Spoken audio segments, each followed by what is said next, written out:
ಬಾರಣ ಅಷ್ಟು ತಾನೆ. ನಾಳೆ ಎದ್ದಾಗ ರಾಶಿ ಪೂಜೆ ಮತ್ತೆ ಊಟ ಇಟ್ಕೊಂಡಿನಿ. ನೀವು ನಿಮ್ಮ ಮನೆಯವರೆಲ್ಲ ತಪ್ಪೆ ಊಟ ಮಾಡಕ್ ಬಂದ್ಬಿಡಿ. ಬರ್ತೀನಿ ಬಿಡ.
ಬಾಂಧವರೇ, ಸೋದರ ಸೋದರಿಯರೇ, ಇವತ್ತು ನಿಮ್ಮ ಭೂಮಿಯನ್ನ ಕೈಗಾರಿಕೋದ್ಯಮಕ್ಕೆ ಕೊಟ್ಟು cricket ground, kabaddi ground, club pub ಕಟ್ಟಿಸ್ತಾ ಇಲ್ಲ, ಒಂದು ದೊಡ್ಡ ಫ್ಯಾಕ್ಟರಿನ ಕಟ್ಟಿಸ್ತಾ ಇದೀವಿ.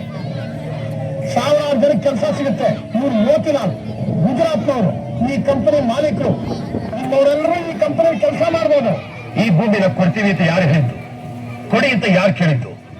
ಅಲ್ಲೆಲ್ಲ ಕೂತ್ಕೊಂಡು ಸೈನ್ ಮಾಡ್ಬಾರ್ದಲ್ಲ. ಈ ಜಾಗಕ್ಕೆ ಬಂದು ಇನ್ನೇನೇನ್ ತೊಂದರೆ ಆಗ್ಬೋದು ಅಂತ ಪರಿಶೀಲನೆ ಮಾಡಿ ಆಮೇಲೆ ತೀರ್ಮಾನ ತಗೊಳ್ಬೇಕು. ಎಲ್ಲ ಪರಿಶೀಲನೆ ಮಾಡಿ ಸೈನ್ ಹಾಕಿರೋದು, ಅದೇನು ಅಂತ ಮಾತಾಡ್ತೀರಿ? ರೇ ಮಂತ್ರಿ ಸಾಹೇಬ್ರೆ, ಇಲ್ಲೇ ಹುಟ್ಟಿ ಬೆಳೆದು ತಿಂದು ತೇಗಿ ಓಟ್ ಹಾಕಿಸ್ಕೊಂಡಿರೋ ನೀವು ಯಾವನ ಪರಿಚಯನಿಗೆ ಈ ಮಣ್ಣನ್ನ ಮಾರಕ್ ಹೊರಟಿದ್ದೀರಲ್ಲ, ನಾಚಿಕೆ ಆಗಲ್ವಾ ನಿಮಗೆ? ಅದೇನ್ರಿ ಮಣ್ಣು ಮಣ್ಣು ಅಂತ ದೊಡ್ಡ ಗಂಟರ್ಕೊಂತ ಇದ್ದೀರಾ? ಏನಿದ್ದಾರೆ ಈ ಮಣ್ಣಲ್ಲಿ?